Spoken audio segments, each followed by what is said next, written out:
bayi dan sambil eh, kita menanti yang lain juga karena itu sudah jam 7 ya ibu-ibu ya. Mari kita mulai sesi pada malam hari ini terlebih dahulu dengan saya izin untuk memperkenalkan diri. Di sini saya eh, Bu Admin, bisa dipanggil sorry Bu Moderator, atau bisa dipanggil juga dengan Bu Ima ya. Em, Malam ini saya yang akan memandu acara pada malam hari ini. Dan terima kasih juga untuk ibu-ibu semuanya yang sudah mendaftar.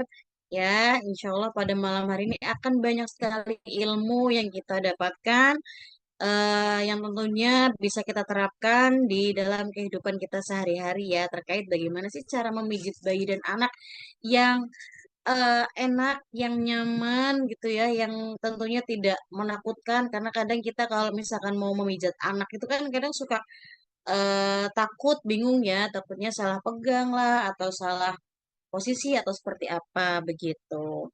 Oke, nah sebelum melanjutkan ke apa namanya ke acara intinya, izinkan di sini saya untuk memperkenalkan em, memperkenalkan kelas ibu belajar terlebih dahulu ya.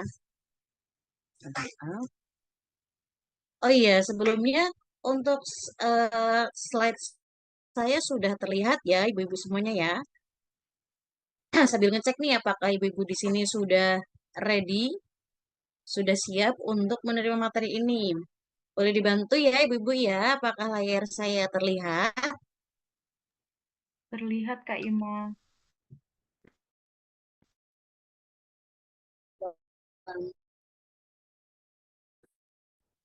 Terlihat.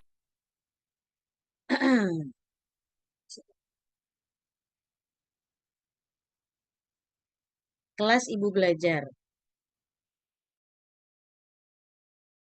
Ibu-ibu ketahui ya, ibu di sini dapat informasi juga salah satunya dari kelas ibu belajar ya.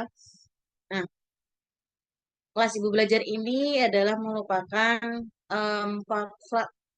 sorry, komunitas belajar untuk ibu-ibu terkait dari stimulasi, kemudian ada MPASI juga, menyusui newborn gitu ya. Dan juga untuk ibu-ibu hamil yang pengen mencari informasi, pengen menambah ilmu, pengen tahu tips and tricks bagaimana pola asuh parenting di zaman sekarang ini ya, karena banyak informasi juga dan salah satunya ibu-ibu bisa dapatkan di kelas ibu belajar. Kita aktif salah satunya di Instagram, ada di kelas.ibu belajar. Silakan ibu-ibu semuanya jangan lupa untuk follow. Kemudian kita juga aktif di WhatsApp. Untuk WhatsApp-nya, linknya, nomornya itu silakan bisa dicek di Instagram ya. Di bio Instagram kami itu sudah lengkap semuanya informasinya di dalam bio tersebut seperti itu. Atau kalau bingung boleh juga DM ya di Instagram kami ya. Ya. Nah, kelas Ibu Belajar sendiri ini mempunyai sudah mempunyai dan juga sudah melakukan beberapa kelas online ya. Nah, salah satu kelas yang sering kita lakukan adalah kelas intensif 1 bulan. Itu hampir setiap bulan kita laksanakan adalah kelas MPASI ya. Untuk eh, terakhir itu kita sudah sampai batch 6 lebih kalau nggak salah ya. Itu kita rutin setiap bulan dengan pendampingan intensif selama 1 bulan. Jadi pembahasannya sangat mengelupas gitu ya. Bahkan ada sampai praktek memasaknya, bisa sambil dikoreksi juga bagaimana teksturnya begitu. Kemudian yang kedua ada kelas menyusui juga. Nah ini kelas menyusui ini insya Allah dalam 1 bulan itu juga kita akan adakan pendampingan gitu ya. Karena yang namanya menyusui itu kan proses yang terpanjang ya, proses panjang dengan berbagai lika-likunya gitu ya. dan berbagai macam tipenya. Nah, ini kita juga akan melakukan pendampingan selama 1 bulan. Terus yang terakhir ada kelas stimulasi tumbuh kembang. Ini insya Allah juga akan eh, kita lakukan secara intensif seperti itu. Yang ini masih sunnya. Oke. Selanjutnya, selain ada kelas intensif, kita juga ada webinar. Webinarnya juga alhamdulillah sudah berkali-kali ya. Ibu-ibu juga bisa cek di sorotan di Instagram. Itu sudah ada beberapa webinar yang kami lakukan. Di antaranya adalah stimulasi terbaik untuk perkembangan otak anak. Ini bersama Mr. Andre. Terus kemudian ada juga gentle parenting versus kehidupan sehari-hari bersama Vicky Natasha. Lalu juga ada stimulasi sensori untuk mendukung MPASI gitu ya. Ini bersama Miss Aulia. Selain itu juga masih ada beberapa kelas lagi. Ini seperti BB Seret ya, Hidden Disease gitu ya. Itu bersama Dokter Anissa, Silent Disease dan juga BB Seret. Terus kemudian screening tumbuh kembang mandiri itu bersama Ibu Stella Ginari, founder dari kelas Ibu Belajar. Lalu kemudian ada do and dance perawatan bayi baru lahir. Jadi di kelas Ibu Belajar ini insya Allah kita sudah ada banyak dan ibu-ibu juga jika ada kelas yang sudah terlewat dan ingin belajar kelas tersebut, dari kelas Ibu Belajar juga ada untuk kelas recordingnya ya Ibu-Ibu ya. Jadi jangan khawatir kalau misalkan ada yang terlewat, aduh kok ternyata kelas ini aku pengen nih, tapi kok terlewat gitu. Ibu-Ibu bisa em, ambil yang record gitu. Kita ada rekamannya begitu. Nah, terakhir ini ada partnership kelas Ibu Belajar yang sudah berpartner alhamdulillah dengan berbagai brand ya. Ada Supermam, ada Baby Happy, Mother Care, kemudian ada juga dari Pro Family, dari klinik psikologi, biro psikolog gitu ya. Ada juga dari klinik Uma. Gitu. Dan ini malam ini juga kita berpartner dengan sisi psiko. Oke, itu adalah berbagai macam informasi terkait kelas ibu belajar ya untuk ibu-ibu semuanya di sini kita tahu untuk menjadi seorang ibu itu tidak ada sekolahnya betul ya ibu-ibu ya dan jadi ibu itu memang harus benar-benar haus akan informasi ilmu terkait bagaimana cara menjadi ibu yang terbaik versi kita masing-masing gitu ya dengan lika-liku dunia parenting yang akan jalani gitu ya itu butuh banyak sekali ilmu-ilmu yang harus kita dapatkan. Nah, di sini Ibu belajar itu nge-share informasi berbagai macam karena tadi menjadi ibu itu memang harus berilmu ya bersama bersama dengan kelas Ibu belajar insya Allah ibu-ibu akan mendapatkan berbagai macam ilmu terkait parenting seperti itu. Oke, nah sekarang kita masuk ke perkenalan dengan pemateri kita pada malam hari ini. Sebelumnya saya cek dulu nih apakah Ibu Safety sudah ada di Zoom pada malam hari ini. Halo Bu Safety. Ada ya? Halo, Oke, oke sudah suara saya masuk. jelas. Alhamdulillah. Bagaimana Ibu kabarnya sehat? Alhamdulillah sudah mulai mendingan nih kabarnya sempat sedikit. Ya, Oke, semoga ke depan Alhamdulillah. ya. Oke, izinkan saya untuk Ibu ya.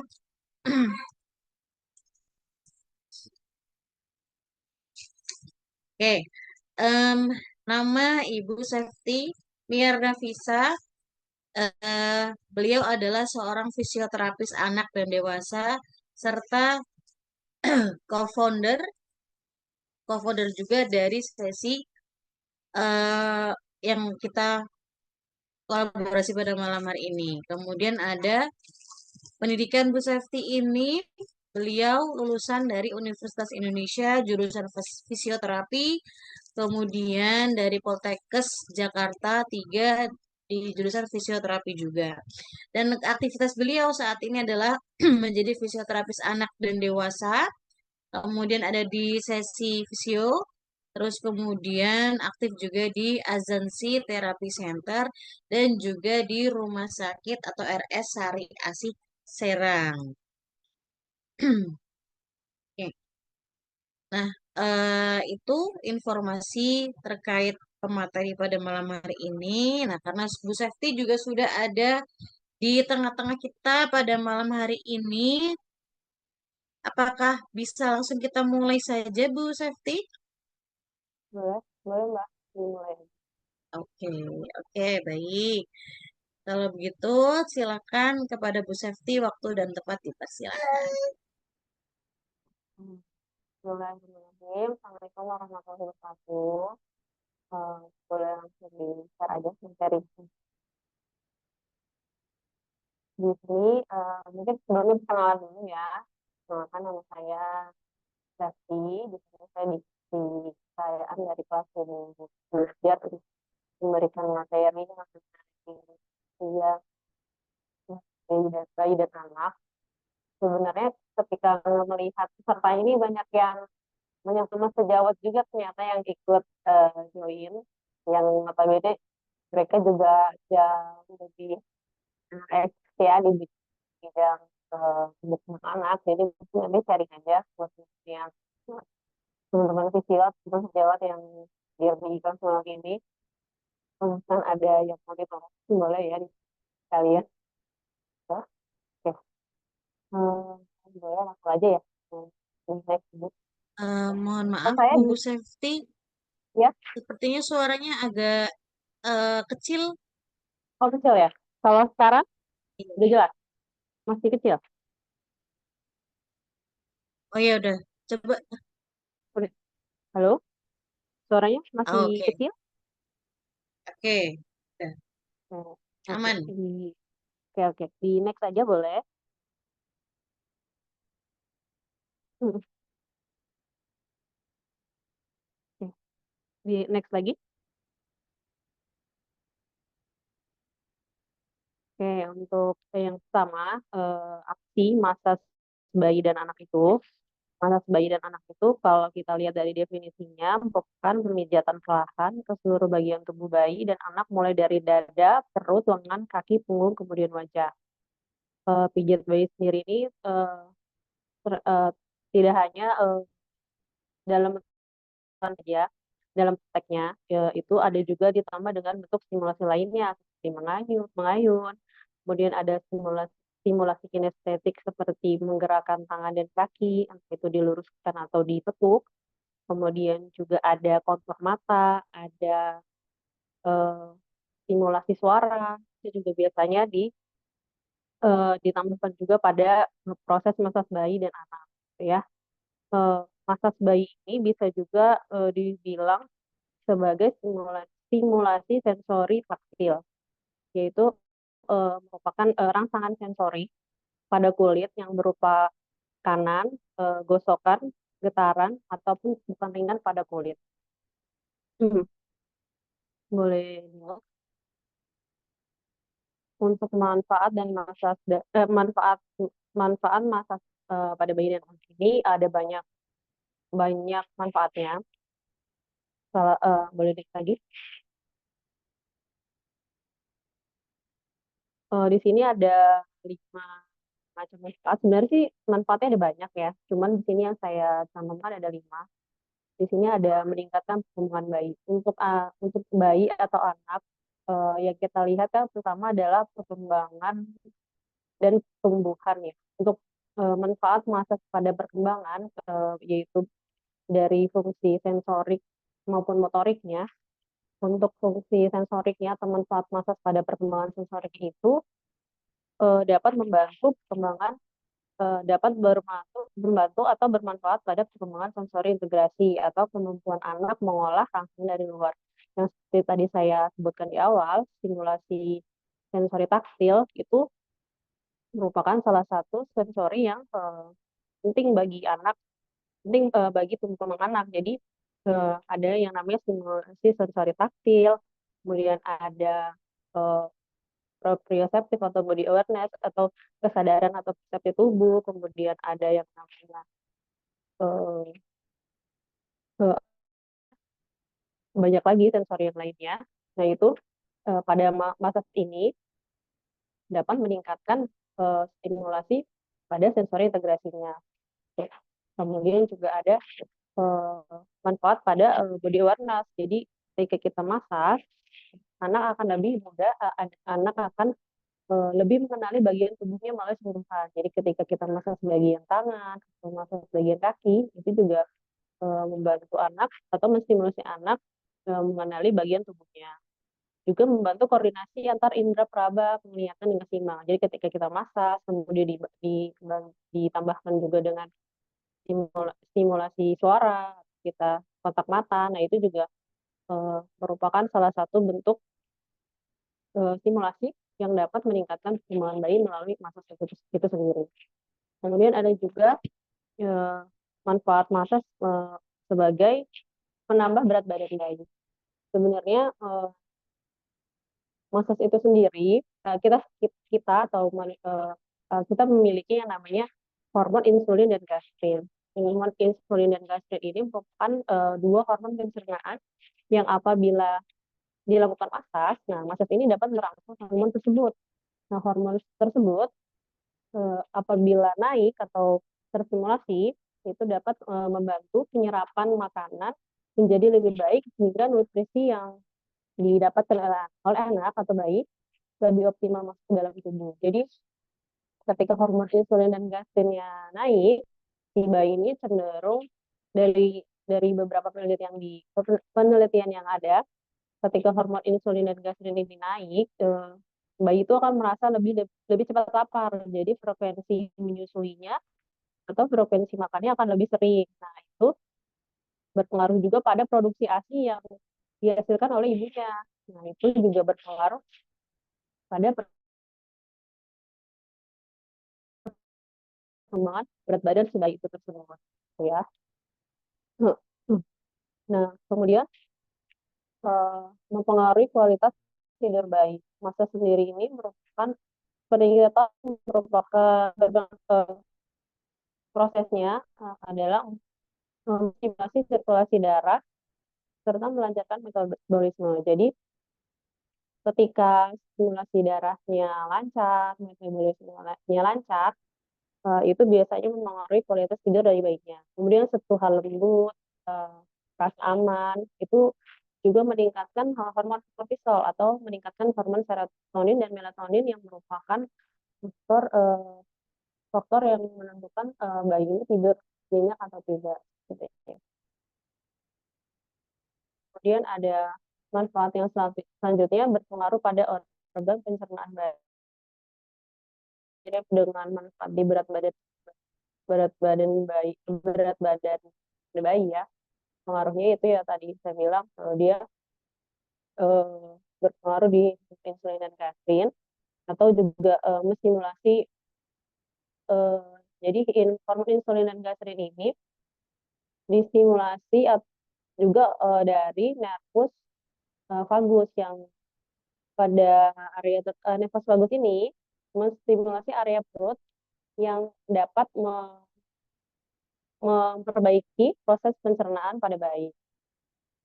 Kemudian ada manfaat yang terakhir untuk meningkatkan bonding antar ibu dan anak. Jadi ada beberapa yang saya baca pada beberapa penelitian itu untuk ibu-ibu yang baru melahirkan, proses masak pada bayi atau anaknya di awal-awal kelahiran itu dapat menurunkan uh, apa namanya, apa sih namanya itu baby blues ya. Jadi resiko postpartum baby blues. Jadi uh, proses masak pada anak itu dapat meningkatkan emosional seperti jadi ibunya lebih aware, lebih paham kalau anaknya ini maunya apa, lebih paham emosi anaknya, kemudian menurunkan sehingga menimbulkan hormon yang dapat merelaksasikan si ibu dan anak. Jadi ternyata massage ini nggak cuma bermanfaat buat anaknya aja, tapi buat ibunya juga. Jadi ketika proses massage itu, ketika proses sentuhan itu yang rileks, bukan cuma anaknya aja, tapi ibunya juga yang dimana dapat meningkatkan hormon relaksasi sehingga menurunkan kadar stres pada ibu-ibu yang baru melahirkan. Seperti itu. Boleh di next. Boleh di next. Kapan masa baiknya dilakukan? Oke, next lagi. Setelah mandi atau saat kondisi tenang. Suasananya nyaman, hangat, tanpa gangguan. Jadi perlu di garis bawahi, ciptakan suasana yang nyaman, yang tenang, yang kondisinya tuh kondisi tidak, kan mungkin mungkin ada beberapa kondisi ibu-ibu yang punya anak lebih dari satu begitu ya, punya anak lebih dari satu, jadi serba harus cepet gitu kan, nggak bisa nggak bisa pelan-pelan, mungkin perlu dikondisikan. Jadi kalau misalkan kondisinya tidak memungkinkan untuk massage bayi saat itu, mungkin boleh di lain kesempatan ya, di mana kondisinya anaknya tenang, kondisinya tenang, kemudian tidak rewel, tidak dalam kondisi sakit juga atau panas atau demam seperti itu. Untuk apa namanya, perantaranya bisa menggunakan minyak bayi atau baby oil atau minyak olive oil boleh. Pakai eh, perantara yang tidak menimbulkan alergi pada bayi tersebut. Itu boleh. Next lagi. Caranya bagaimana? Oke, ini kayak yang di yang pertama itu ada massage dada. Kelihatan nggak ya, Mbak? Boneka saya. Ini yang pertama, usap dada dari bagian tengah bawah ke arah atas menuju tulang tengah bahu. Jadi dari bawah atas ke atas bawah. Gerakannya membuka dari tengah keluar, dari bawah ke atas. Oke, gue 10 kali ya. Nggak perlu yang di tone banget, gentle aja, di kira-kira aja tekanannya seberapa. Lihat juga, lihat juga ekspresi anaknya apakah nyaman atau tidak, atau terlalu kencang atau gimana. Dilihat respon anaknya begitu ya. Kemudian nyilang dari bahu kanan menuju diafragma kiri, dari kanan kiri, karena dari kanan ke kiri berlawanan, atau juga dari kiri ke kanan. Dilakukan 10 kali ya, berlawanan. 1, 2, 3, 4, 5, 6, 7, 8, 9. Oke. Yang selanjutnya, usap dengan ibu jari dari bagian tengah dada keluar pada otot-otot interkostal. Jadi tengah, dari bagian tengah dada keluar. Menggunakan ibu jari ya. Nah, pada bagian ini kalau misalkan ada mungkin bukan bentuk tegang otot seperti orang dewasa ya yang pada bayi, tapi kita bisa merasakan nih kalau misalkan ada bagian-bagian yang, oh ini mungkin ada yang beda nih bagian ototnya sebelah sini dengan bagian yang lain. Nah itu kan lebih kerasa ya kalau pakai jempol. Boleh puter sedikit jempolnya. Itu kalau misalnya dari bawah, dari tengah ke keluar di sedikit. Kalau misalkan emang ada bagian-bagian yang mungkin lebih lebih tight atau lebih tegang dibanding yang lain gitu ya. Oke, boleh di next. Suara saya kedengeran kan ya? Hmm.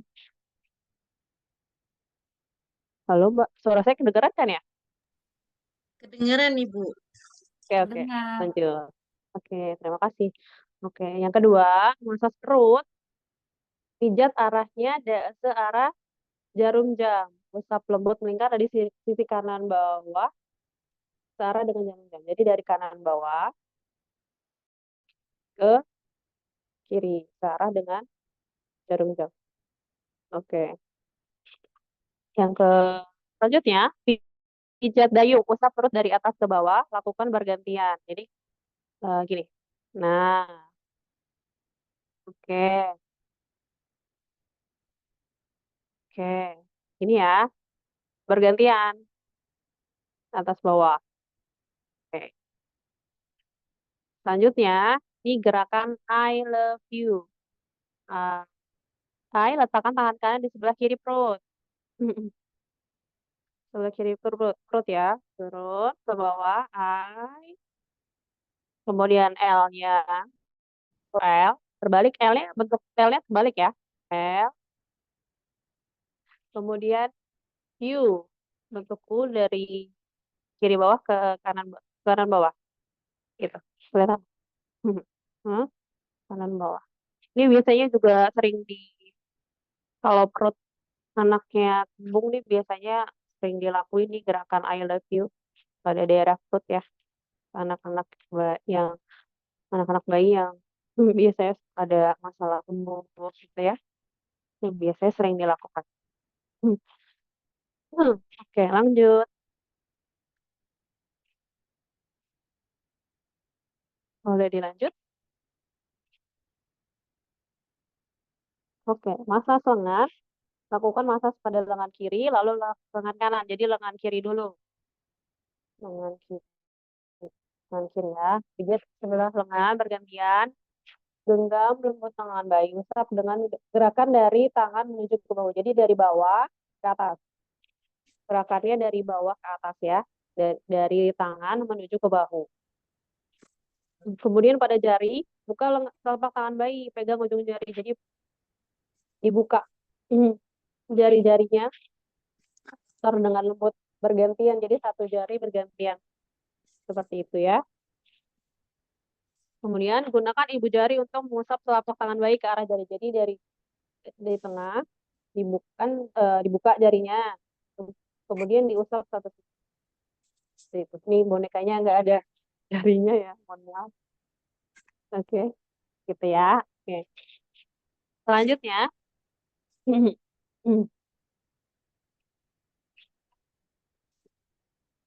boleh dilanjut. Oke, masas kaki. Jadi lakukan masas pada kaki kanan, kemudian kaki kiri. Pijat sebelah kaki bergantian. Jadi dari pergelangan, jadi semua gerakannya itu dari bawah ke atas. Jadi kita bawah dulu, dari bawah, ini kaki ya. Kaki dari bawah kaki menuju ke arah panggul. Jadi dari bawah, dari luar kaki nih, dari luar kaki ke atas, gitu. Luar kaki ke atas, gitu. Oke.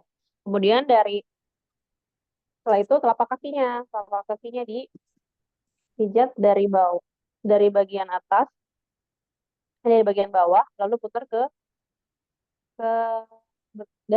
dari bawah diputar berlawanan arah, seperti sedang memeras tanduk.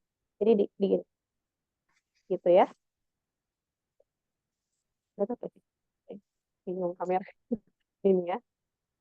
Oke. Kemudian gunakan ibu jari untuk mengusap telapak kaki bayi dari tumit ke ibu jari, dari tumit ke jari-jari. Kemudian jari-jarinya juga dipijat dengan lembut. Jadi konsepnya tuh yang besarnya dulu, pijatnya tuh daerah yang besarnya dulu. Kemudian daerah bagian ujungnya, pakai dulu nih bagian yang. Misalkan kalau tangan kita sikutnya dulu, baru jari-jari. Kalau kaki betis dan paha dulu bagian luarnya atau bagian bawahnya, kemudian baru jari-jari. Ya, oke, lanjut. Kemudian masas punggung. Setiap gerakan masas dilakukan 10 kali ya, yang tadi di awal juga dilakukan 10 kali. Jadi untuk yang punggung, dari bagian tengah bawah ke arah atas menuju bahu. Jadi sama seperti yang di bagian depan tadi, daerah dada, dari bawah ke atas, dari bawah ke daerah bahu. Ini juga sama dari punggung bawah ke punggung atas menuju ke bahu, gitu ya. Ini, seperti itu. Oke. Kemudian 3 jari di punggung ya. Mohon maaf nih bonekanya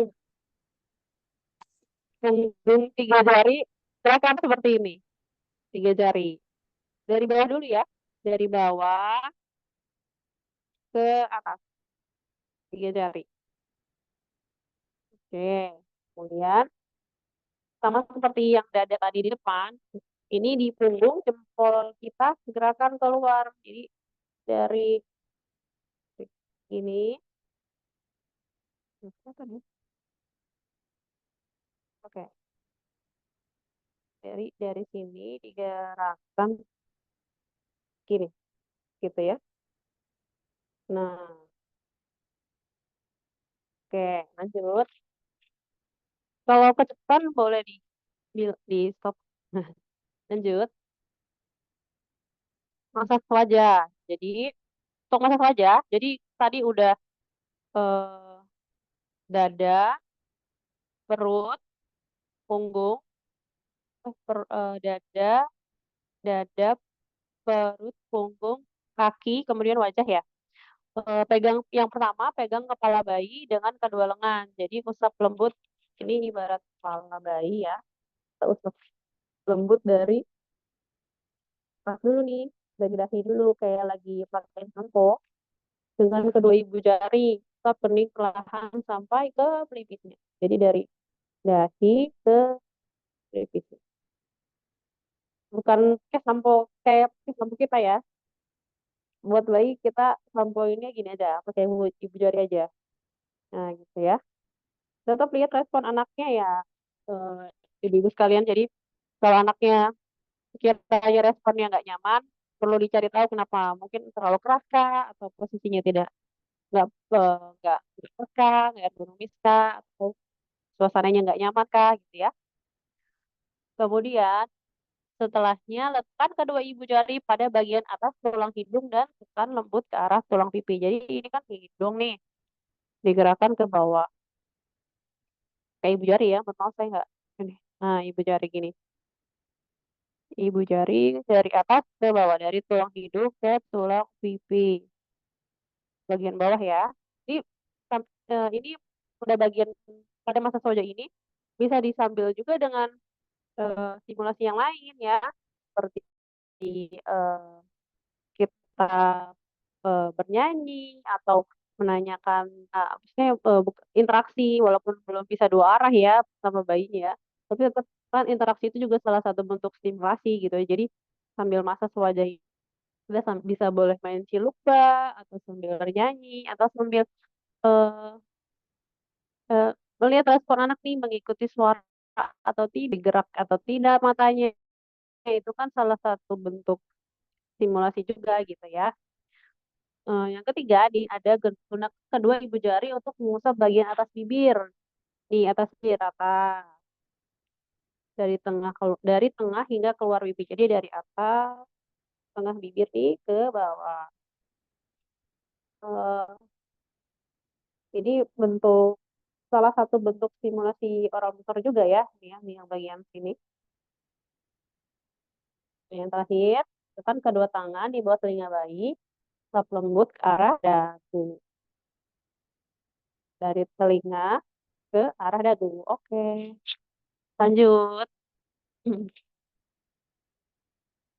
Kemudian ada exercise kaki dan tangan. Seperti yang tadi saya bilang di awal, biasa bayi ini nggak cuma hanya pijit-pijit aja, atau stroking aja, atau average aja, atau pusap-pusap aja, tapi ada exercise juga. Nah, ini exercise-nya di kaki dan tangan.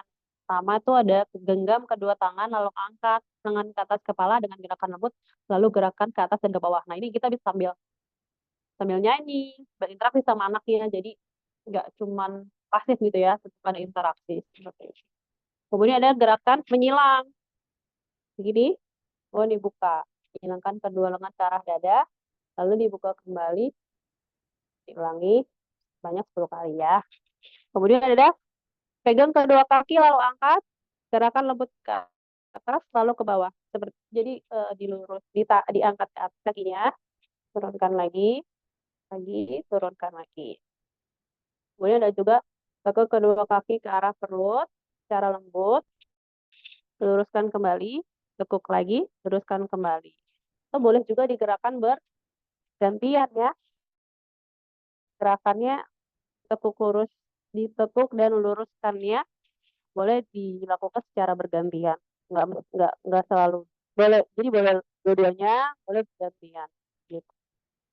Oke, next, selanjutnya. Oke, seperti yang dibilang di awal kan, massage ini merupakan salah satu bentuk cara membangun bonding antara ibu dan anak. Sebenarnya sih bukan antar ibu dan anak saja ya, bisa dilakukan oleh ayahnya juga, bisa dilakukan oleh neneknya juga, atau keluarga yang ada di rumah gitu. Eh, jadi yang sama adalah rahasia ada yang tadi dibahas di awal juga, yaitu eye contact sama pijatan. Jadi nggak cuman pijit-pijit aja atau tekan aja atau usap-usap aja, tapi tetap harus ada eye contact. Kita lihat reaksi anaknya, mau mengikuti gerakon atau tidak, atau mengikuti sumber suara atau tidak, begitu. Kemudian juga ada bicara atau bernyanyi lembut pada bayi. Nah, ini salah satu bentuk stimulasi juga ya. Jadi anak bisa melihat, bisa mendengar suara ibunya, mengenali suara ibunya, kemudian mengenali wajah ibunya, gitu ya.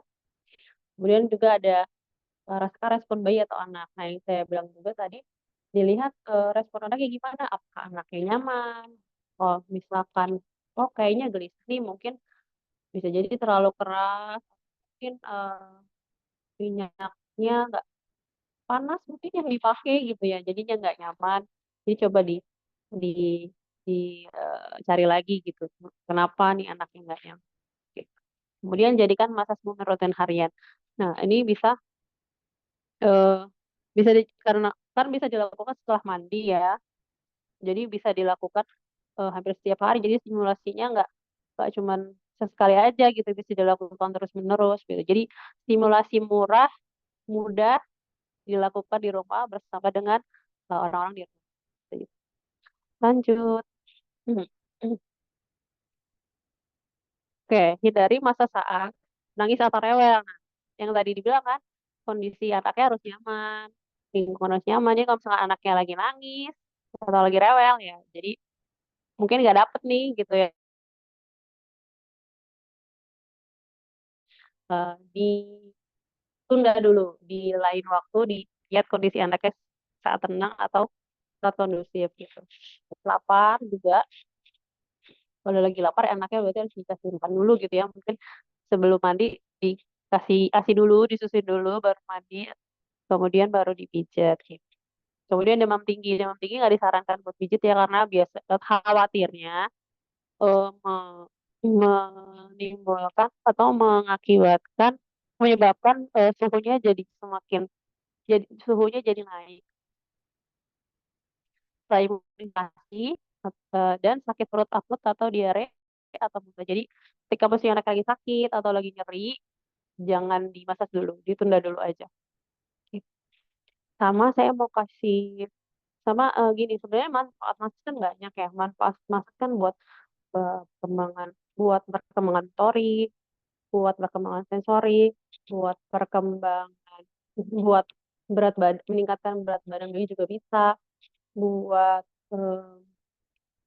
apa tadi, bonding ibu dan anak, kemudian untuk pencernaan juga bagus, kemudian tidur untuk namanya eh, siklus tidurnya juga bagus. Tapi maksud saya jangan, bukan jangan, tapi tidak menjadikan massage itu sebagai satu-satunya cara untuk mendapatkan manfaat tersebut. Jadi misalkan mau mau mendapatkan perkembangan motorik yang maksimal nih, mendapatkan motorik maksimal dari si anak. Jadi yang dikejar massasnya aja, padahal massage ini merupakan penunjang atau eh,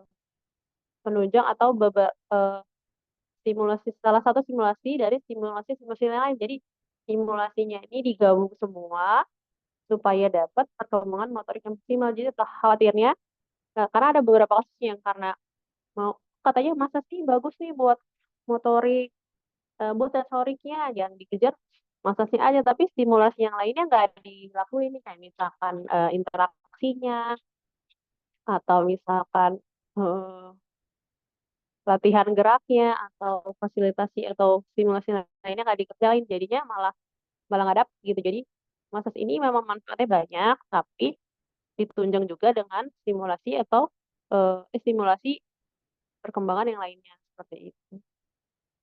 Oke, lanjut. Hmm. Oke, ya. Semoga bisa dipahami apa yang saya sampaikan malam ini. Kalau ada tambahan dari teman-teman yang lain yang mau menambahkannya, soalnya ada beberapa teman sejawat sejawat saya yang itu kan yang lebih expert. Boleh ya nambahin ke apa buat sharing teman ibu-ibu yang lain. Ya, dikembalikan ke ibu moderator, silakan. Oke, Masya Allah, terima kasih banyak Bu Safety, ilmunya banyak banyak sekali ya malam hari ini ya. Salah satu pijat yang tidak asing ya dari serangkaian informasi tadi itu pijat ilu ya atau pijat I love you. Ini sepertinya banyak ibu-ibu yang sudah tahu. Dan ternyata pijat ilu nih ibu-ibu semuanya. Ternyata masih ada pijat-pijat yang lain yang bisa kita lakukan di rumah begitu ya Bu Safety ya. Yang bisa kita lakukan di kehidupan sehari-hari kita begitu. Nah tapi em, yang namanya massage itu tadi ya Ibu Safety ya, itu menjadi pendukung perkembangan motorik anak, tapi harus didukung dengan adanya stimulasi dari orang tua gitu ya, tidak hanya mengandalkan massage gitu. Oke, nah, oke sekarang adalah sesinya kita untuk Q&A. Silakan untuk ibu-ibu yang mau bertanya, boleh open mic. Boleh open mic atau mau dari kolom chat juga tidak apa-apa. Tapi kita akan utamakan untuk yang open mic ya. Silakan yang open mic bisa raise hand terlebih dahulu. Kemudian sebutkan nama, usia anak, dan pertanyaan. Itu silakan. Jika ingin ada yang bertanya, oke.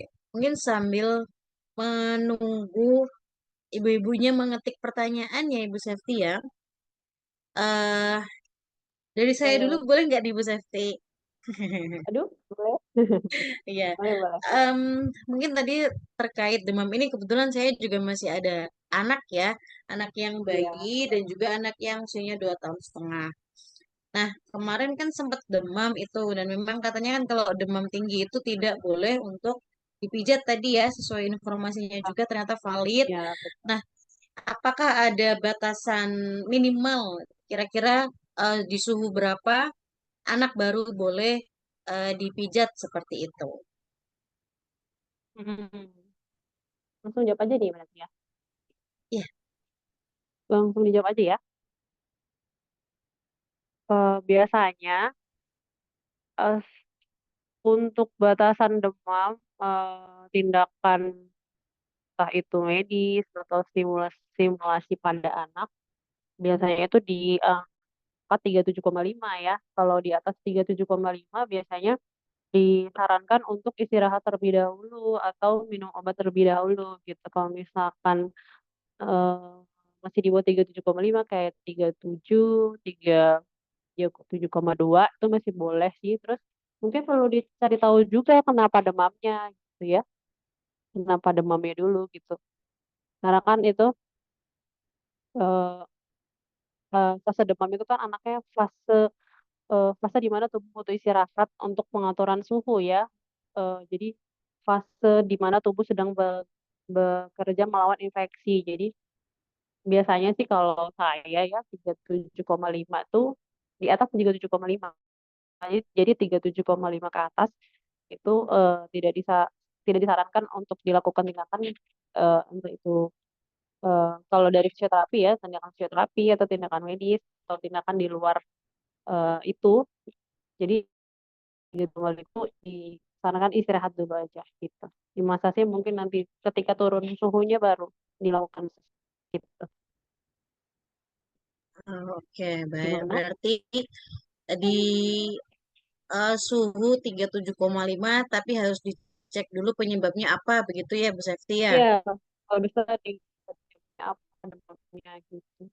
Kalau ada infeksi atau gimana kan mungkin harus Oke, obatin kan di oke, Masya Allah. prioritas dulu ya. Mm-mm. Oke, Oke, berarti harus dicek dulu juga nih penyebabnya apa. Oke, iya baik. Terima kasih betul. banyak Bu Safety. Iya, Wah, sudah ada beberapa pertanyaan di kolom chat.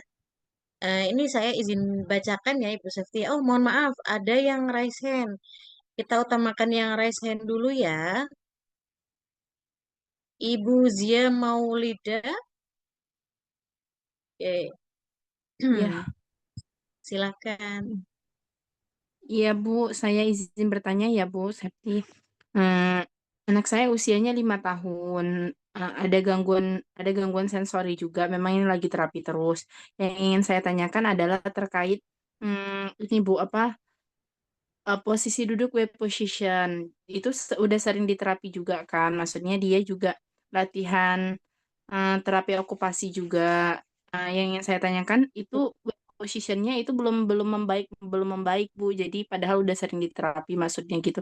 Apakah ada Bu. pijatan yang untuk memperbaiki posisi web positionnya? Soalnya dia ketika kita suruh duduk sila, anaknya itu kakinya malah tidak bisa tidak bisa diletakkan ke bawah gitu, pasti silanya itu nanggung gitu, jadinya silanya itu seperti masih mengangkat gitu Bu, jadinya belum benar-benar bisa duduk sila, jadi keseringan duduknya web position, yang mana kan web position kita kan takutnya ke depannya kan berkaitan dengan tulang punggungnya juga. Apakah ada ya Bu yang bisa untuk gerakan atau pijatan yang bisa merangsang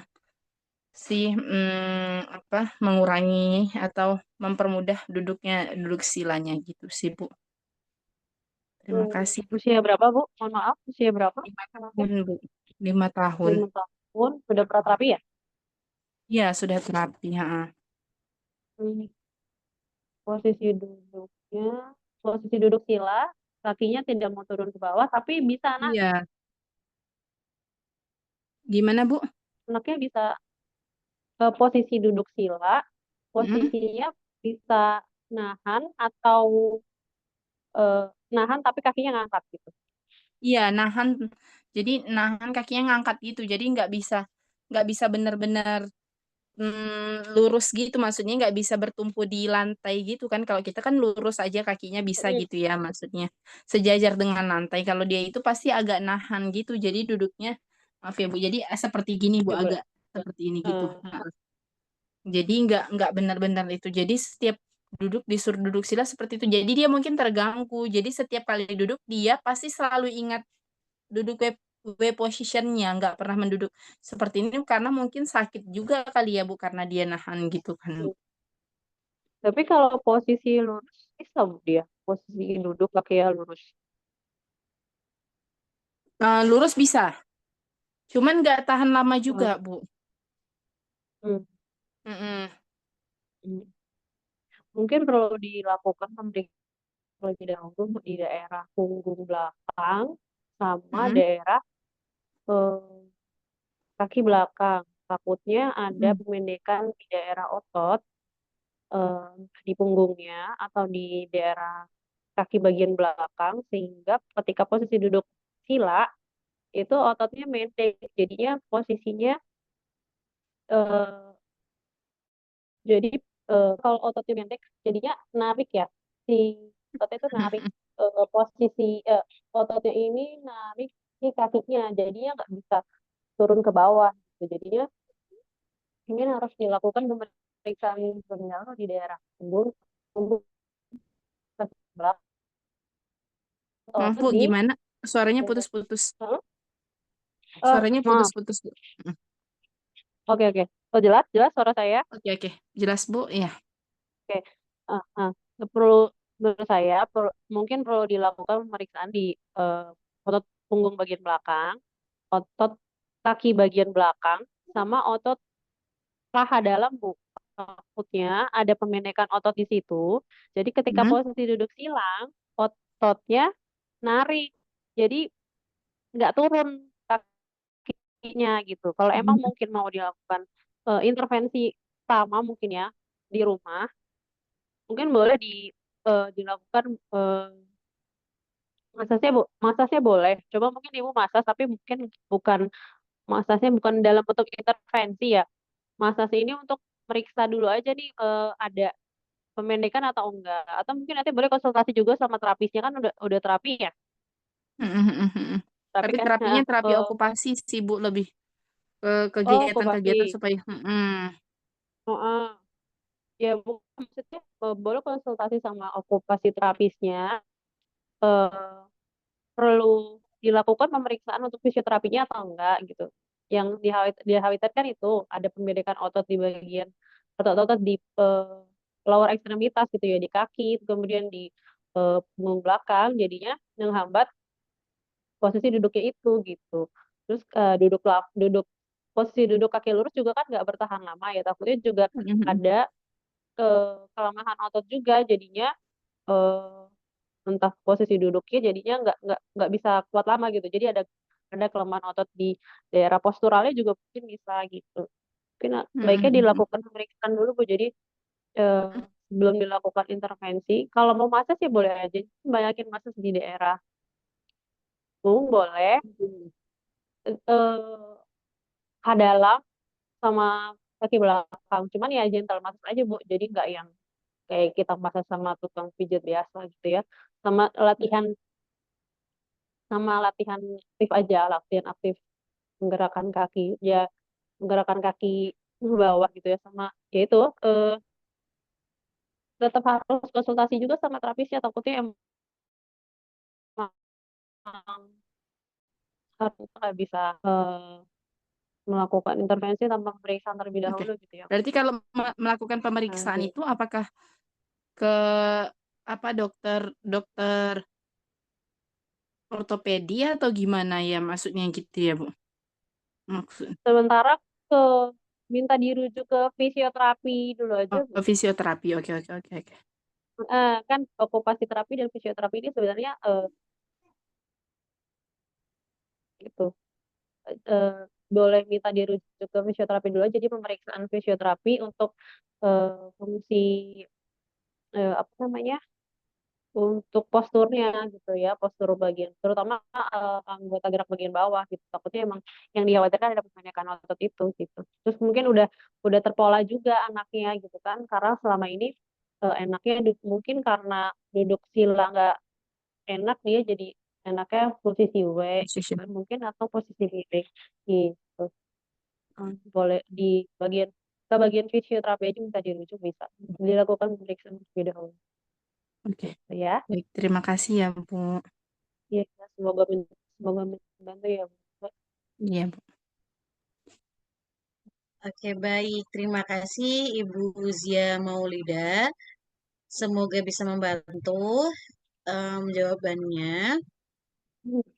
Selanjutnya kita ke Ibu Hana.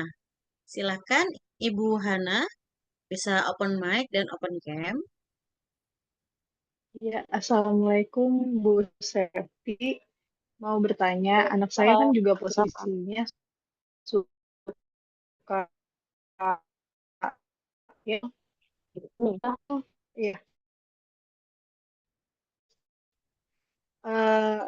anaknya lagi terapi sensori integrasi. mm-mm.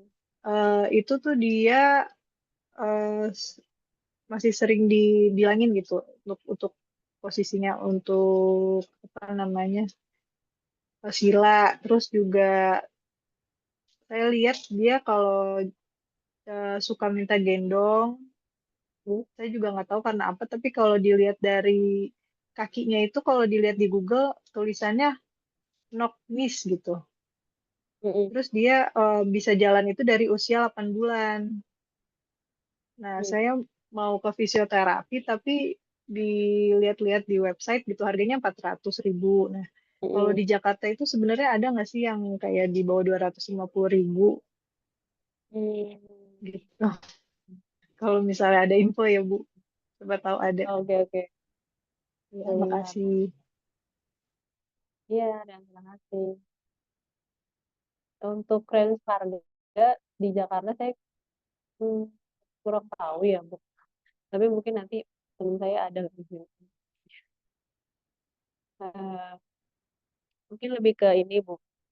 Kalau posisi W itu kan posisi anaknya bisa dibilang eh, posturnya, kontrol posturnya mungkin ada kelemahan di kontrol posturnya. Jadi makanya dia posisi nyamannya itu di posisi W. Mungkin nanti mungkin eh, banyak latihannya di core strengthening-nya dulu. Jadi kuatin dulu nih core posturalnya supaya si anak ini kuat dulu pondasinya gitu. Karena biasanya yang posisi posisi W itu ada kelemahan di core posturalnya. Kemudian perlu dilihat juga mungkin ada yang tadi sama mungkin sama juga kasusnya sama yang ibu ibu Zia ya. Ya, itu mungkin ada menekan otot juga. Jadi perlu dilakukan stretching juga di bagian kaki, kaki bagian eh, luar, kaki bagian dalam, perlu dilakukan stretching juga gitu. Gitu. Eh, Sama mungkin tadi kan jalannya dari usia 8 bulan ya. Mungkin itu belum belum mungkin belum siap jalan ya kalau usia segitu. Jadi kakinya belum siap menerima beban. Jadi eh, ya itu mungkin perlu dili kakinya bentuknya maksudnya ada cenderung melengkung gitu atau seperti biasa Bu, posisi kakinya kalau berdiri apa Di atasnya tuh kayak cenderung ada ke dalam. melengkung gini. Iya, ke dalam gini. Heeh. Kan jadi ada bentuk kaki yang ada bentuk kaki yang gitu kan ya. Mm. Nah, khawatirnya karena dia udah jalan dari usia 8 bulan, jadinya eh, masalahnya atau ototnya tuh nggak balance. Jadi karena me- meng- memfasilitasi supaya kakinya itu harus jalan gitu. Jadi ada otot yang mau nggak mau bekerja 2 kali lipat gitu, yang harusnya misalkan kanan dan misalkan luar dan dalam di dua-duanya kerja karena harus karena udah bisa jalan nih gitu ya. Jadi yang misalkan ini yang bagian luar nih kerja 2 kali lipat, sedangkan yang di dalamnya jadi lemah kayak gitu. Mungkin kayak gitu jadinya eh, makanya apa namanya jalannya nggak. Jadi makanya bentuk kakinya entah bentuk O atau nanti membentuk X gitu. Untuk fisioterapi di Jakarta ya, sebenarnya fisioterapi anak di Jakarta banyak, cuma harganya saya kurang paham ya. Coba Mbak Mbak Silma, di Jakarta range harga berapa ya fisioterapi? Saya kebetulan saya bukan dari Jakarta, Bu, saya di Serang. Kalau di Serang mungkin masih dapat kali ya di bawah. Oh. Kalau Jakarta Kamu memang, kamu Serang? iya kalau di Jakarta memang agak lumayan mungkin ya. Tapi Oh. klinik anak ada banyak, ada kayak Liliput atau yang lain-lain. Atau misalkan kalau kalau ibu masih ada BPJS, biasanya masih bisa di cover BPJS Bu ke rumah sakit. Jadi ibu bisa konsul dulu ke dokter tumbuh kembang anak, lalu ke dokter rehab medik, nanti akan dirujuk ke fisioterapi gitu. Kalau dari kondisinya memang karena anaknya mungkin udah usia berapa Bu izin? 2 tahun 8 bulan. Nah, itu saya pernah nanya ke dokternya di BPJS itu kan, di puskesmas. Dia bilang, nggak apa-apa kok Bu, ini aman gitu kan. Terus, tapi sampai usia segini tuh masih suka minta gendong kalau jalan-jalan. Tapi dia kalau naik sepeda, sepeda balance baik, baik itu malah dia mau. Tapi kalau jalan disuruh Iya. jalan, pasti minta gendong gitu. Ya, jadi memang karena seperti tadi ya, betul kata Kak Safety, bahwa eh, anaknya itu menurut saya karena kondisinya kakinya itu udah X ya, maknya itu kan X ya Bu ya. Jadi ada pemendekan, sudah ada otot yang memendek atau kontraktur ya. Kontraktur itu udah ada deformitas sendinya juga sudah tidak pada tempatnya.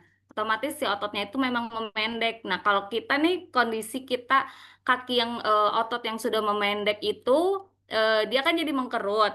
Terus kalau kita lurusin itu dia kita jadi sakit gitu loh. Kita kalau di stretching nih, kalau badan kita di stretching kan kita bakal kayak aduh sakit gitu kalau kita disuruh nyium apa lutut kayak sambil lurusin kaki terus kita nyium lutut gitu kan. Kita kan juga nggak tahan ya kalau ada pemendekan di kaki bawah kan suka bikin sakit. Kondisi itu yang dirasain si anak. Jadi anak juga merasa nggak nyaman kalau jalan karena kalau jalan itu dia kakinya ada yang ketarik untuk meluruskan gitu. Jadi ada bagian otot yang harus memanjang dan kondisi itu tuh bikin gak nyaman dan nyeri makanya dia pengen digendong terus.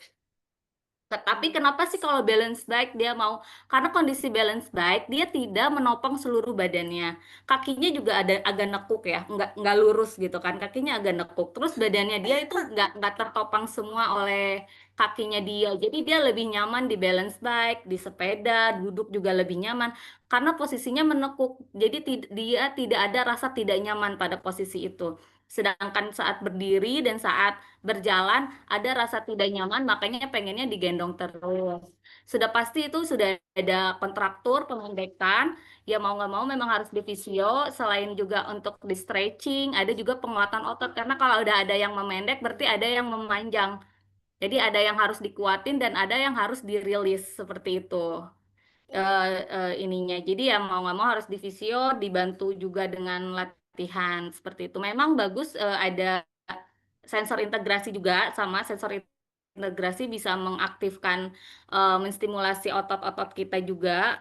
Tapi untuk postural ini memang dia harus dibantu exercise yang berbeda gitu untuk membetulkan posturnya ini. Jadi tidak hanya gangguan di tumbuh kembangnya, tapi di gangguan di bentuk atau di postur. Nah, ini yang memang harus ekstra juga karena latihannya ya lumayan juga gitu, ada mengeluarkan tenaga seperti itu. Izin Mbak Septi, terima kasih. Iya. Nah, mungkin kalau balance bike kan eh, persamaannya mirip kayak stroller ya. Kalau buat anak yang baru belajar jalan kan, Bu. Sebenarnya kalau stroller kan kita nggak, kalau untuk fisio sendiri, fisioterapi sendiri itu biasanya nggak menyarankan untuk anak yang mau belajar jalan pakai stroller ya, karena ibaratnya nggak ini nggak terstimulasi entah itu entah itu kakinya, karena kan dibantu tuh ditopang buat jalan, jadinya eh, nggak disarankan biasanya buat anak yang baru mau belajar jalan ya. Mungkin kasusnya sama kayak balance bike ini, karena kan semuanya dibantu sama si sepedanya ya, anaknya jalan di sepeda, dia juga duduk, posturnya ditopang sama sepedanya, kakinya juga tinggal apa namanya, hentak aja gitu kan, nggak yang menahan gitu. Mungkin beda ya itu, ya itu mesti di apa ya, itu cara interaksi mungkin lebih ke eh, sebenarnya ada juga ya, benar tadi kata Bu Silma, kalau ada latihan untuk posturalnya, cuman emang secara spesifik gitu kalau sensor integrasi. Jadi emang dia karena kan integrasi kan, jadi semua yang ada di semua sensor itu digabung jadi satu, yaitu feel-nya, yaitu awareness body-nya, yaitu keseimbangannya gitu-gitu ya. Jadi nggak nggak nggak spesifik postur. Mungkin kalau kasusnya kalau untuk keluhan yang sekarang ya emang harus eh, latihannya spesifik di posturnya dulu gitu kalau emang mau eh, mengatasi keluhan yang tadi kita bilang. Gimana? Maaf, tapi kalau di rumah itu bisa nggak sih? Tapi dia anaknya itu sih karena mungkin yang tadi otot-otot itu, jadi nggak mau kayaknya kalau kalau sama ponakan sama sepupunya dia mau kayak di TV ada kayak yoga-yoga gitu dia mau ikutin. Tapi kalau sama ibunya tuh nggak mau gitu, maunya nonton. Kalau di rumah berarti kurang bisa ya kalau untuk anak seperti itu ya. Sensori integrasinya kenapa ya Bu? Maksudnya selain kasus kakinya, dia SI-nya kenapa ya? Maksudnya entah Itu fokusnya karena ke ini sih apa susah menerima instruksi.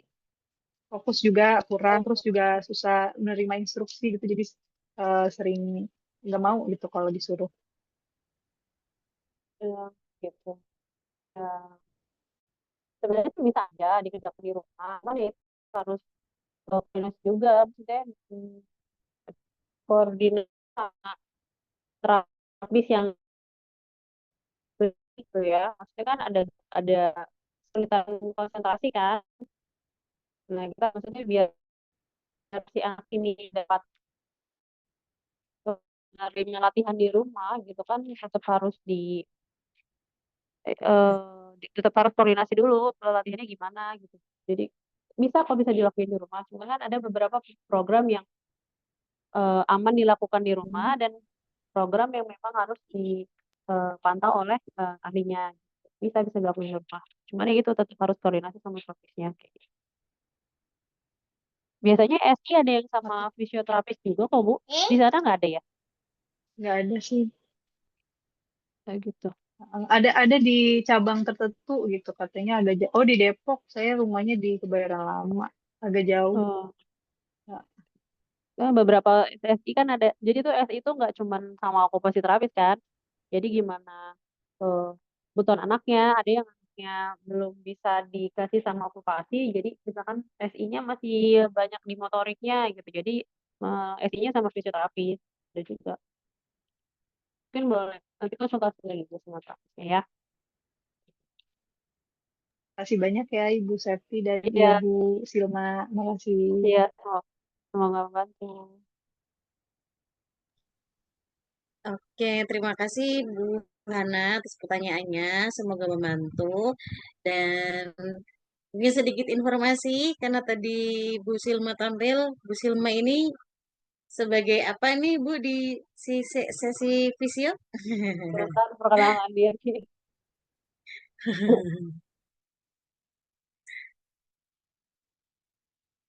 Ya, Silakan eh, Bu Silma. ya, izin saya bersama Safety kita membuka platform Sesi Visio. Kita bareng-bareng sebagai founder dari Sesi Visio, yang ya kita membuka ruang untuk belajar buat teman-teman, buat masyarakat luas, tidak hanya mengenai masalah pada tumbuh kembang dan bayi juga, tapi juga eh, eh, terutama kesehatan ibu, kesehatan wanita, dan juga masih ke menyeluruh juga sih ke general gitu.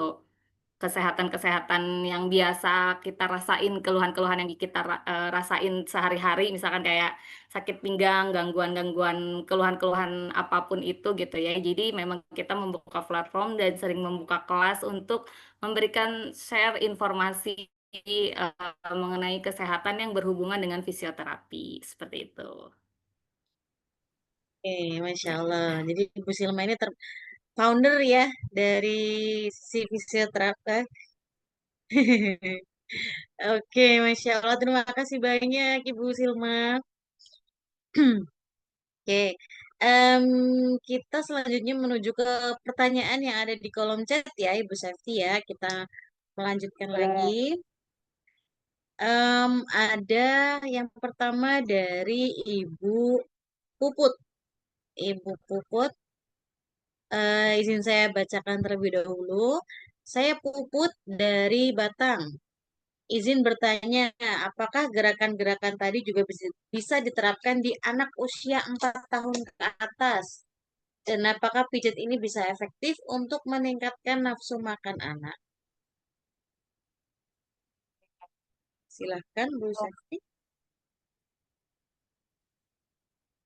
anak usia 4 tahun ya, gerakan yang tadi hmm,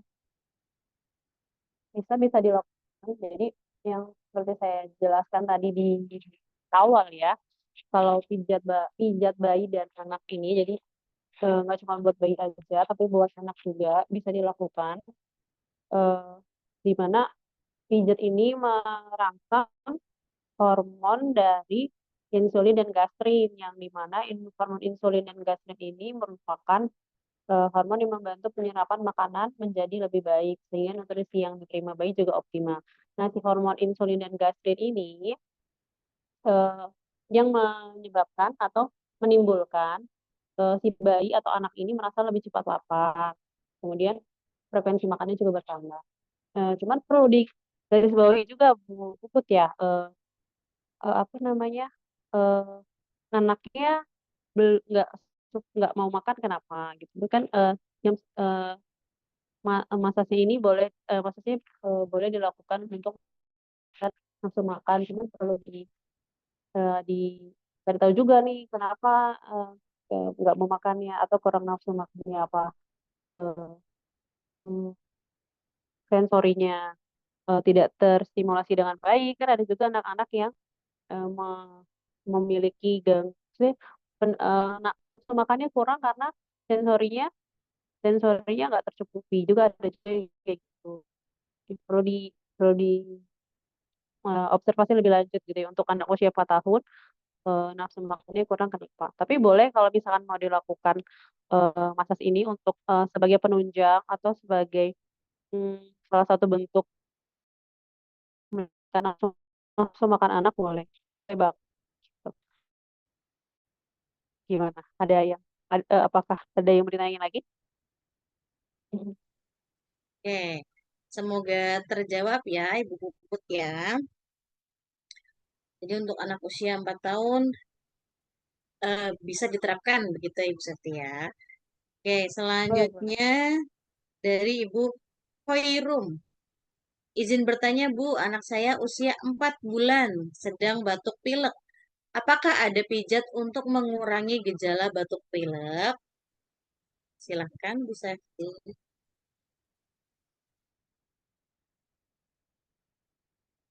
Ada pijat untuk batuk pilek. Masaknya sebenarnya ada, cuman lebih ke memang untuk menyembuhkan batuk, tapi mengurangi gejala dari batuk dan pileknya itu sendiri. Jadi kan kalau batuk itu biasanya eh, dari badan anaknya kan, batuk itu kan ada kontraksi dari otot, ada bentuk upaya buat mengeluarkan suara itu kan badannya ekstra bekerja ya. Biasanya tuh agak-agak lebih capek gitu ya kalau misalkan anak dalam kondisi batuk dan pilek. Jadi massage ini atau pijat bayi ini lebih untuk mengurangi gejala. Kalaupun eh, dilakukan pada anak dengan batuk dan pilek, itu ada tambahan lainnya. Jadi nggak cuma pijat aja. Jadi kita bantu buat ngeluarin sekresinya juga. Jadi ada posisi-posisi yang eh, diupayakan nih, misalkan anaknya mau ngeluarin dahaknya gitu, kita bantu posisiin supaya sekresinya gampang keluar. Kemudian ada tepukan-tepukan di daerah punggung belakang atau daerah dada untuk membantu mengeluarkan sekresinya gitu. Kalau untuk batuk dan pilek. Tapi sebenarnya kalau masasnya atau sentuhannya sih sebenarnya berbeda ya, mirip-mirip seperti itu. Ya, ada lagi. Oke. Semoga terjawab Ibu Hoirum dan untuk ibu-ibu yang lain yang ingin bertanya atau memberikan ada pertanyaan lagi, tanggapan pertanyaan lagi dari pertanyaan yang tadi sudah dijawab, juga boleh silakan ya di kolom chat. Oke, ada dari Bu Ines, Bu Sefti ya, mau tanya Ya, apakah ada pijat muka untuk memberikan nafsu makan? Oke, lagi-lagi terkait nafsu makan ya, Bu Sefti ya. ya, Silakan. pijat muka untuk memperbaiki nafsu makan anak. Hmm, kalau pijat muka mungkin lebih ke jadi itu gini loh, hormon gastrin dan insulin ini kan secara keseluruhan ya, terutama sih di daerah perut ya, si hormon gastrin ini biasanya rilis yang membantu untuk penyerapan makanan yang lebih optimal itu.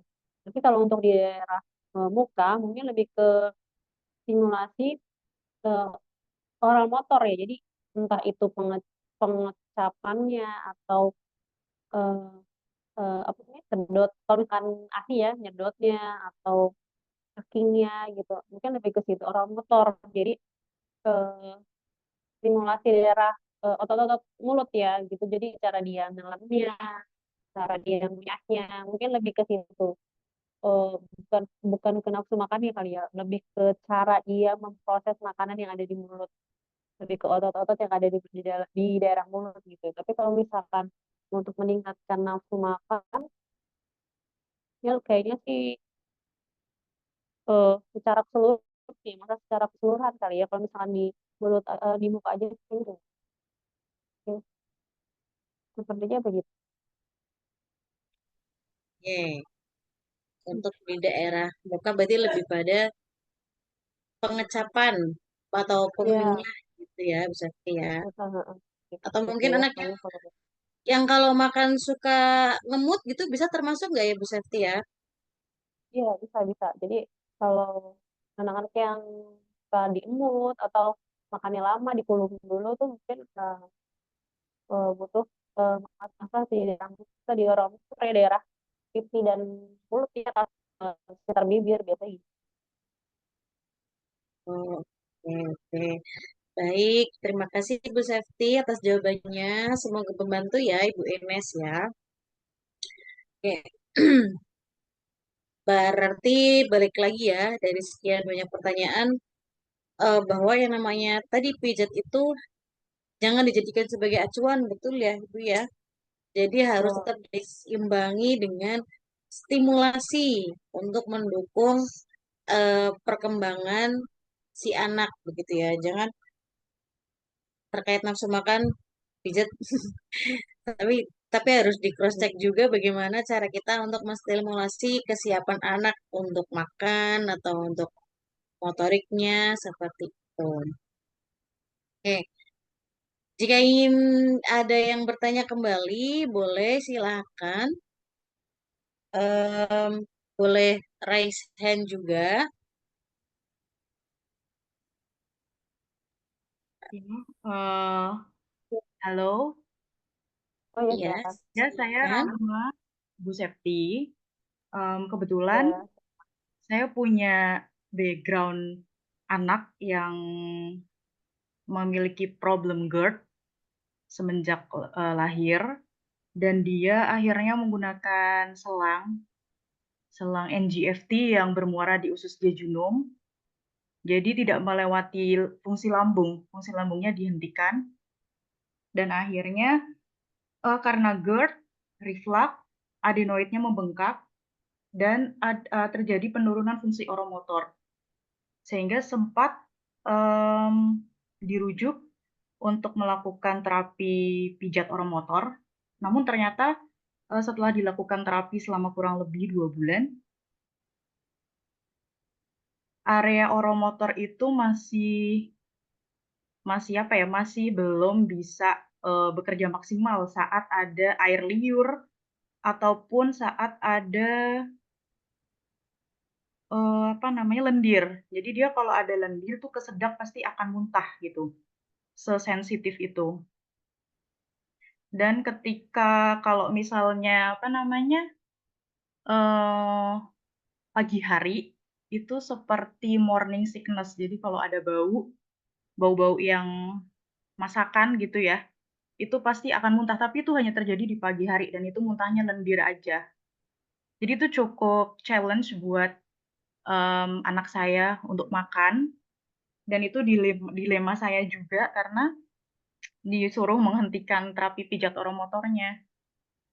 Nah, menurut Ibu Septi dan Bu Silma sebagai pandangan fisioterapis, boleh dibantu sharing di ilmunya tersebut.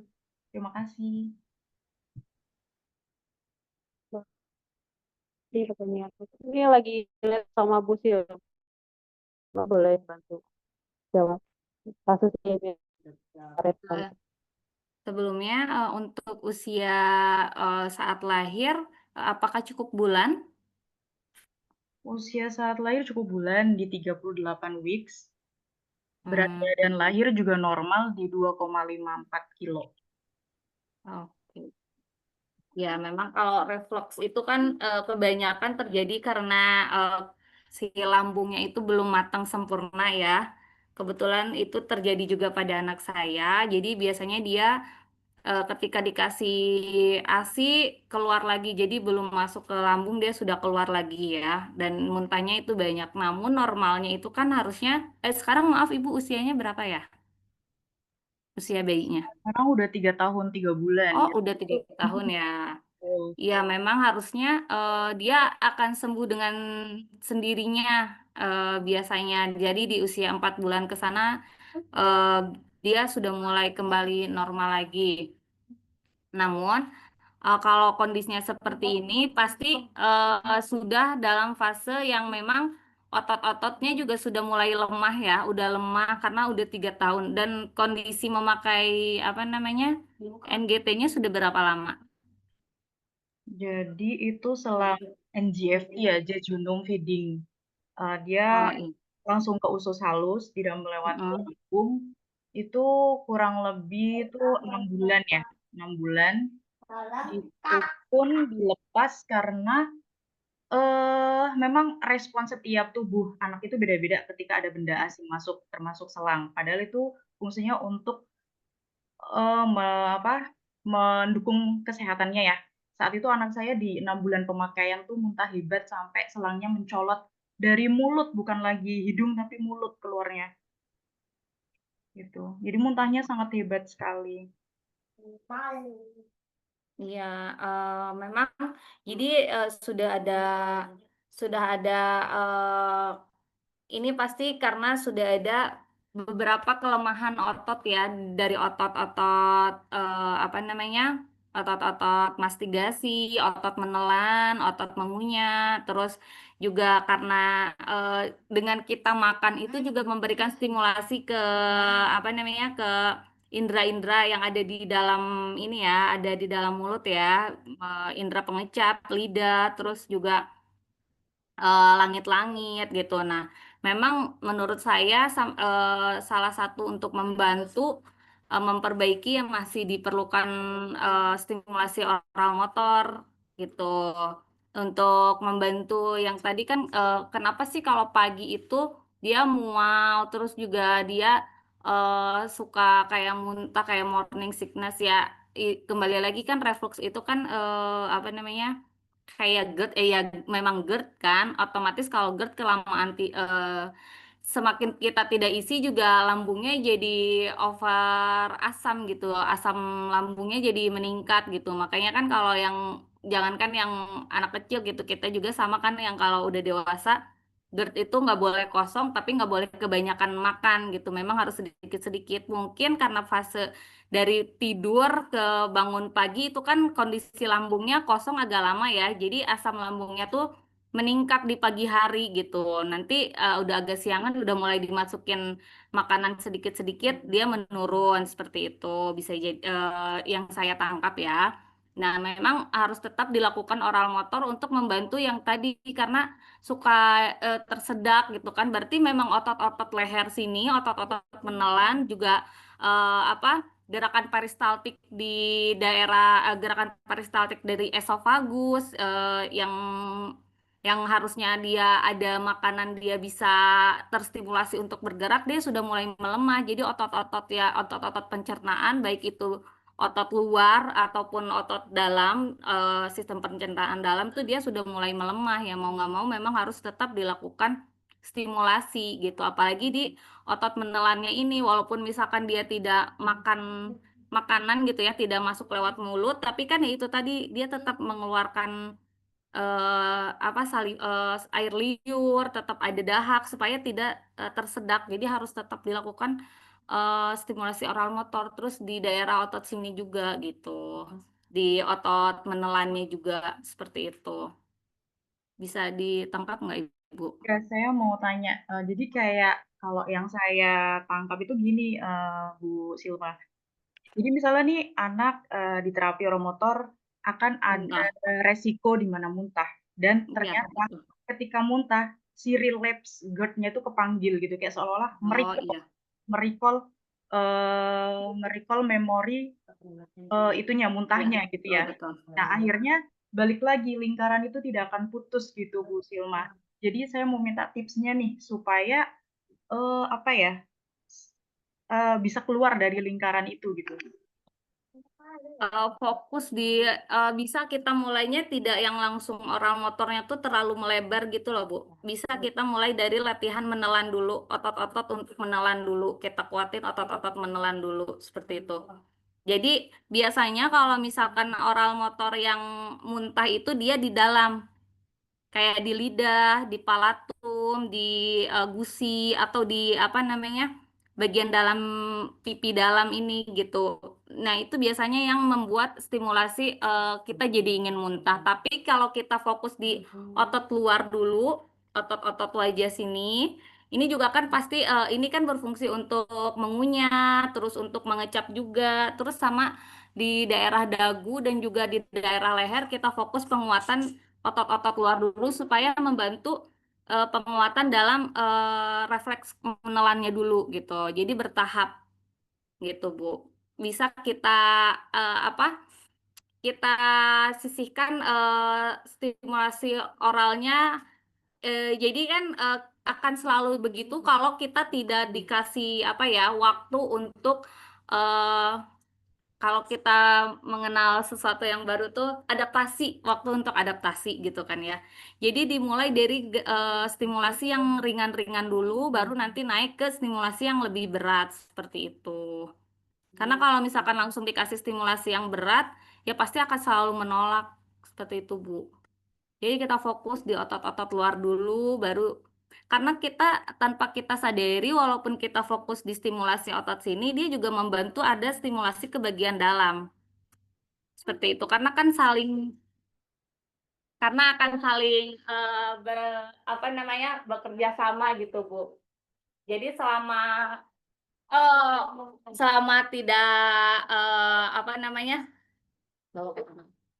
selama tidak apa namanya selama tidak mengganggu, mohon maaf ya, selama tidak mengaktifkan refleks muntah, nggak apa-apa, kita kasih aja dulu oral motor yang di luar seperti itu.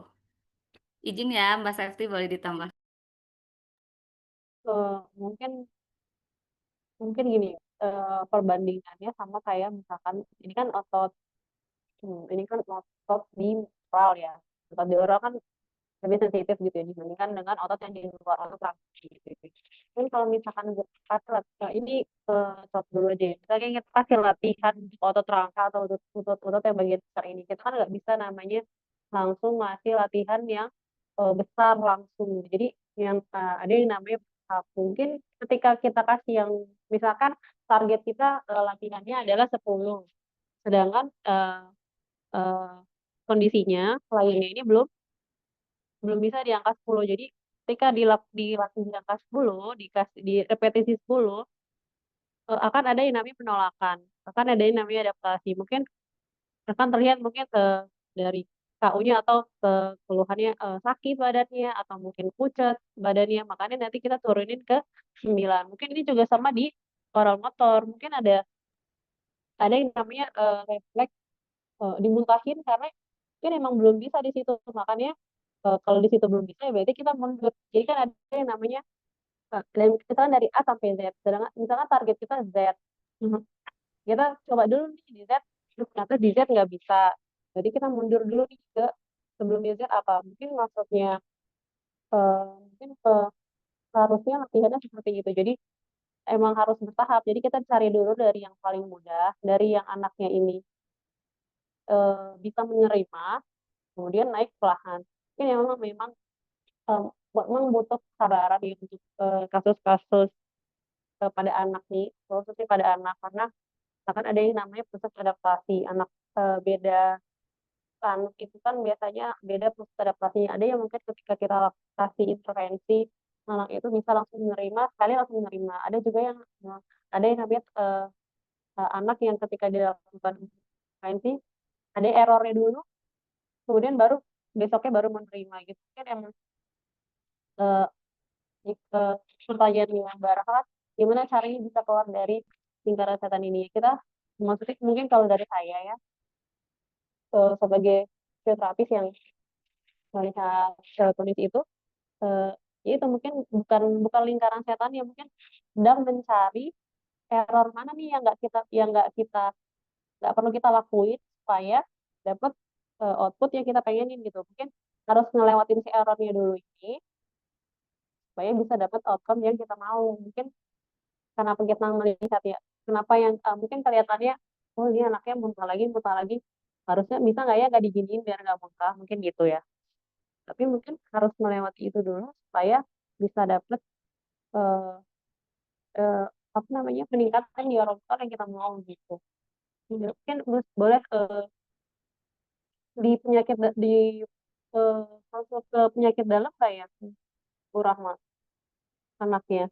Iya, betul. Jadi karena tahu GERD itu ke dokter pencernaan anak, Mm-mm. sama ke profesor gastrohepatologi anak, dan Mm-mm. juga konsultasi ke dokter apa namanya rehab medis anak, juga konsultasi ke dokter spesialis THT anak. Jadi di 3 bidang itu gitu berkolaborasi. Jadi kalau ketika Mm. si anak itu dicek kondisi dalamnya itu jelek, si dokter pencernaan anak ini bilang sama dokter rehab medis untuk menghentikan program gitu. Nah, nanti si dokter THT ini juga membantu ngecek menggunakan alat fungsi menelan gitu. Nah, cuman Mm-mm. apa namanya pernah juga nih dicoba ya Bu Sefti pisang gitu ya, pisang dia baru lihat wujudnya aja udah muntah hebat banget. Baru lihat wujudnya. Mungkin pisang itu beraroma mungkin ya.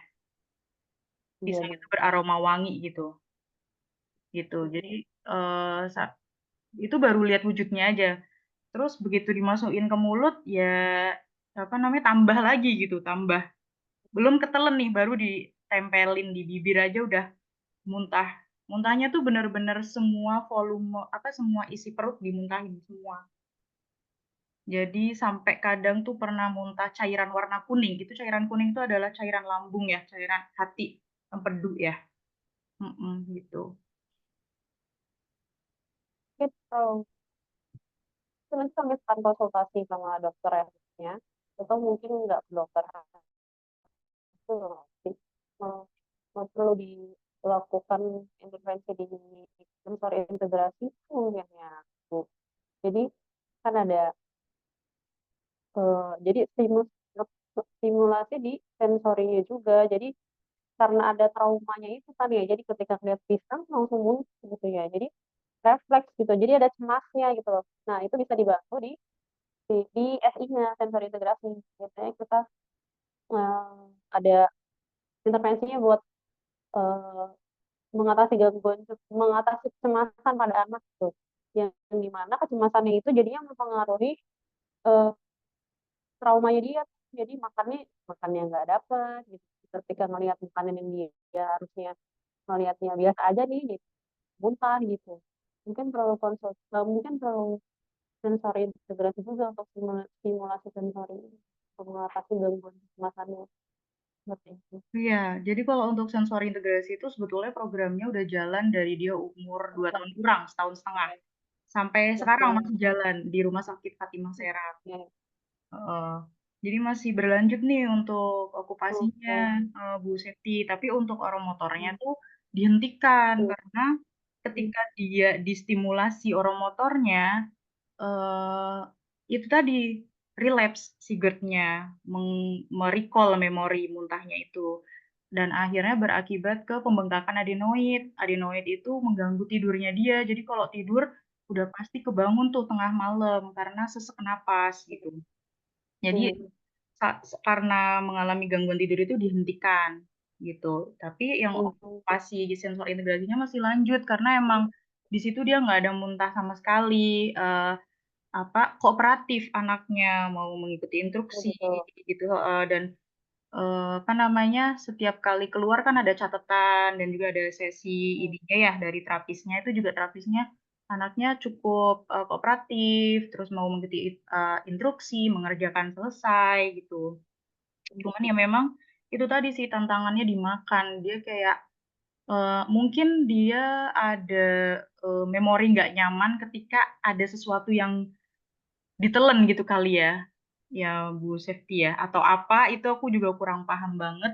Karena emang kadang ada momen di mana dia tuh mau makan, tapi ada Hmm. momen di mana dia balik lagi gitu.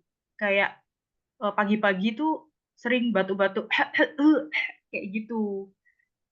Apa ya, kayak ya itu tadi ya, mual ya. Mual itu ada momen di mana kayak gitu. Ada momen di mana dia enggak kayak gitu. Jadi kalau momen pas sehat itu dia makannya bagus, pagi, siang, sore bagus teratur. Tapi kalau momen yang kayak gitu, ya itu kadang-kadang akan muntah gitu. Jadi kayak Hmm. dangdingdong gitu sih Bu Septi. Ya ini ya berarti balik ke situasi juga ya, kalau misalkan situasinya dia sekiranya nyaman, mungkin proses menerimanya lebih gampang ya gitu. Eh, Mungkin kalau memang dalam bentuk terapi bicara yang benar-benar terapi, kalau dari benar-benar yang eh, apa namanya eh, proper banget gitu kayak belum bisa kan ya, mungkin lebih ke stimulasi yang ringan-ringan dulu aja di daerah orang motornya. Jadi jangan sampai karena apa namanya, jangan sampai karena eh, apa namanya, karena dilarang nih, bukan dilarang sih, karena ditunda dulu nih eh, latihan oral motornya, jadi justru nggak ke stimulasi sama sekali gitu, tetap distimulasi, boleh di rumah atau mungkin nanti di rumah atau dibantu supaya nggak hilang nih stimulasi sensori di oral motor, jangan sampai hilang. Takutnya kalau kita nggak latih terus malah menurun gitu kan ya, malah menurun gitu kan ke sensori yang udah didapat sebelum ditunda itu. Kalau mau sih karena mungkin ada efek trauma juga, ada efek cemas juga, jadi kita levelnya yang ringan-ringan dulu aja kali. Jadi jangan sampai meninggalkan atau mengangkat si trauma atau cuma si itu lagi. Jadi latihannya latihan yang mudah-mudah dulu aja, latihan kayak latihan niup, latihan eh, apa namanya, eh, sedotan itu, niup sedotan atau nyedot, atau latihan mengecap, menelan, latihan napas gitu. Jadi latihan-latihan ini simpel aja yang bisa sambil dia main gitu. Jadi nggak mesti yang harus makan dulu nih. Kayak makan tuh udah tantangan terberat yang harus diterima gitu. Ya kan, tantangan terberat yang harus saya hadapi kayaknya kalau makan tuh. Ya mungkin step-step yang step-step yang mudah-mudah dulu aja, mungkin niup sedotan dulu atau niup fluid dulu. Jadi latihan-latihannya atau latihan-latihan orang tuanya yang ringan-ringan dulu aja, yang tidak mengingatkan kembali kepada trauma yang dia rasakan gitu mengenai makan itu sendiri sih. Ini Oke, yang ringan-ringan dulu. ya Bu Septi. Kan karena ya balik lagi ke anaknya ya, kalau misalkan anaknya itu kan ya kayak kita aja, kalau misalkan kitanya trauma kan mau dikasih simulasi apapun nggak, tetap aja keluar lagi gitu kan. Jadi tetap mengutamakan kenyamanan si anak. Jadi coba dari skala yang ringan-ringan dulu aja, yang bisa diterima. Jadi jangan sampai karena ditunda jadi simulasi yang ringannya juga tetap dikerjain.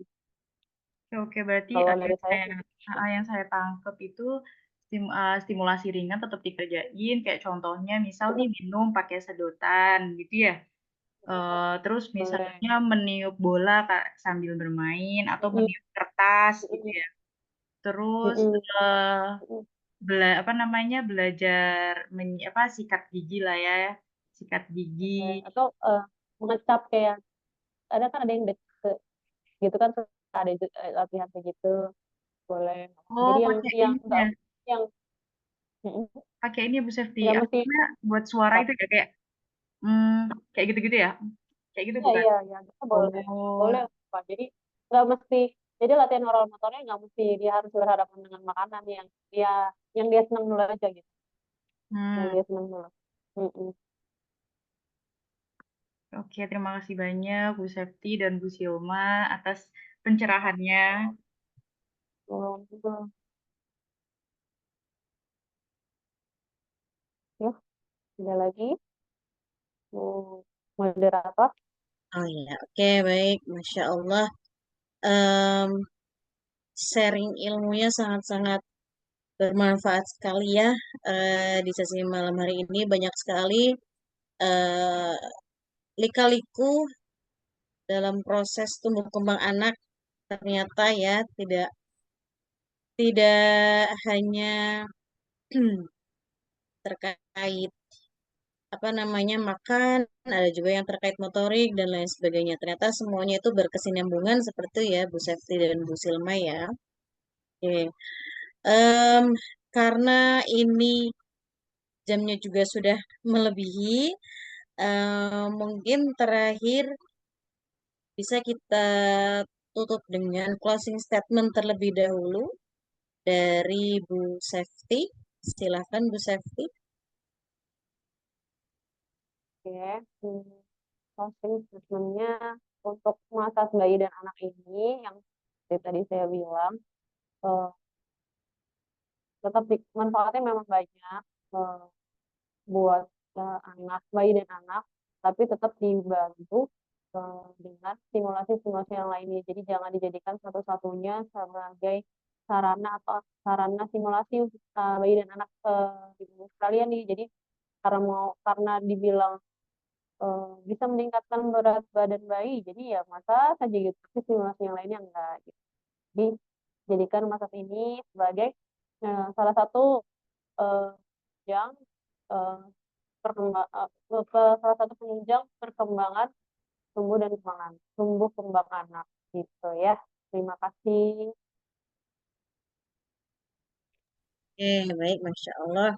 Sekali lagi, ilmu eh, yang sudah di-share pada malam hari ini sangat-sangat bermanfaat dan insya Allah bisa dilakukan oleh ibu-ibu semuanya di rumah ya, Bu Safti ya, sehari-hari. Asalkan dilihat juga kondisi anaknya seperti apa, ya, jangan sampai tadi saat demam tinggi malah dipijat itu hal yang tidak boleh ya, dan ada suhu tertentu yang diperbolehkan dan tidak diperbolehkan. Oke, terakhir kita sesi foto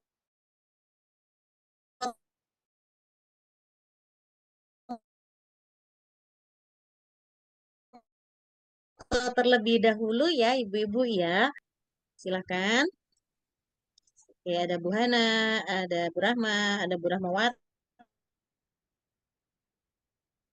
Oke,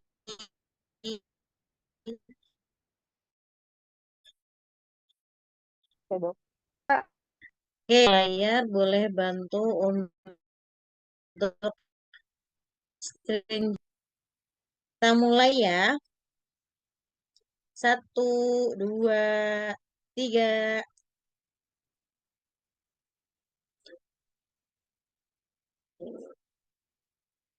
Lagi. 1, 2, 3.